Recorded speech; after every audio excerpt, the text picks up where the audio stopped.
ঠান্ডার তেল তোমরা চারটা বিমার ভালো করে বাকি নাও। ওরা বলতো বাঙালি ঠান্ডার তেল চারটা বিমার ভালো করে বাকি নিয়ে 1 সাল পরে আমার রুপিয়া দিও। দাও একটু ঠান্ডা তেল দাও, সবজি দাও। বলতো বাঙালি ঠান্ডার তেল তোমরা একটা গাছে লাগাও, ডান্ডা টাইট করবে, দাও কিছু কোনো মেটাওয়ার টুট গিয়া। বাঙালি যে কোনো দরমে লাগা, দরদ চাপা হবে, ঘরের বুবুর করতে হবে, দরদ মানে ব্যথা সব মানে ভালো হয়। এটাই সেই ঠান্ডার চবড়ি। দাও পবিত্র জয়তন গাছের তেল 500টা দাও। বাবার ইব্রাহিম খলিলুল্লাহ মক্কার ঘরে বাতলে লেছেন আয়ুব নবীর কুশরোগ ভালো হয়েছিল জয়তন তেলে।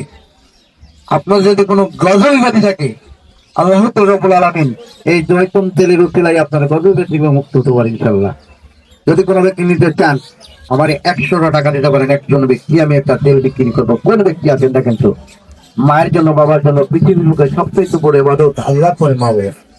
মা নামাজ পড়তে পারে না, খালি চাপে মালিশ করবেন, গরম করবেন না, ঠ্যাক দিবেন না, খালি চাপে চাপে মালিশ করবেন। রাতে একবার সকালে একবার।